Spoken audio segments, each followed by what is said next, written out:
Tips for disagreeing respectfully. These last couple of weeks, I've been hearing a theme in my work with people: how do I disagree with my partner in a respectful way?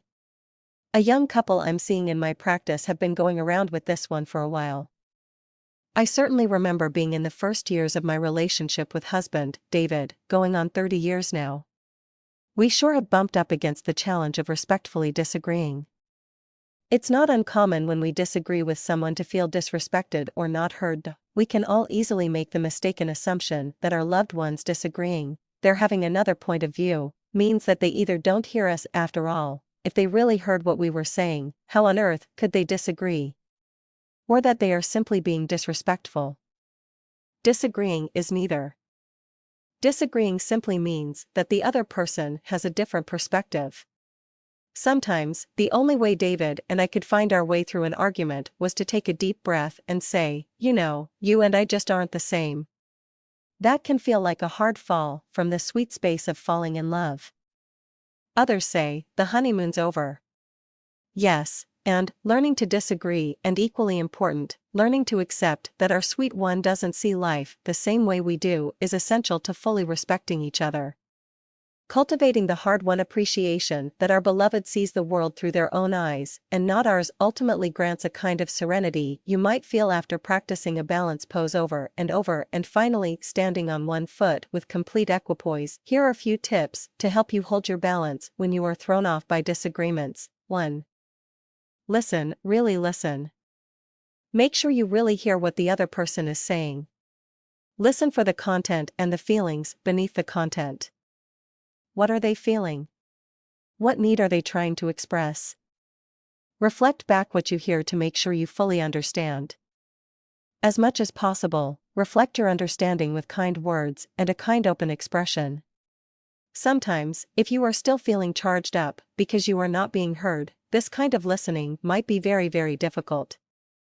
If that's the case, practice self-control and/or take some time and clear the charge you are feeling so you can listen more carefully. Point 2.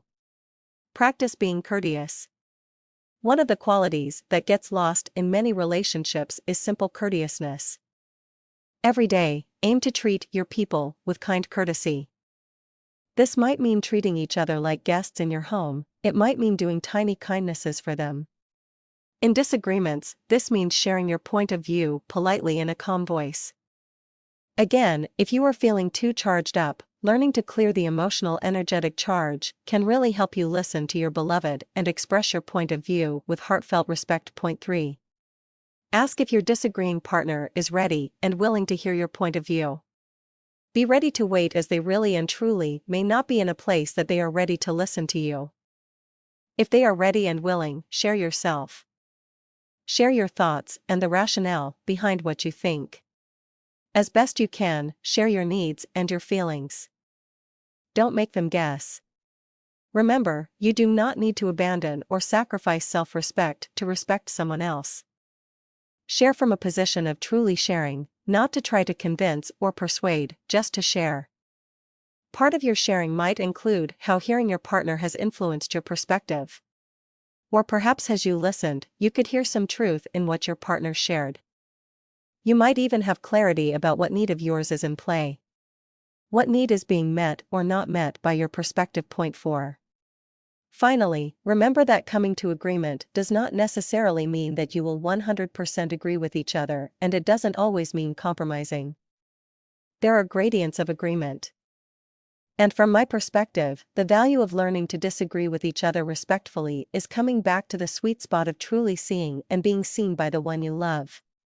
That's the true aim of disagreeing respectfully. I wonder how our world might look if we all learned to disagree respectfully and honored gradients of agreement. What are your tips for disagreeing respectfully?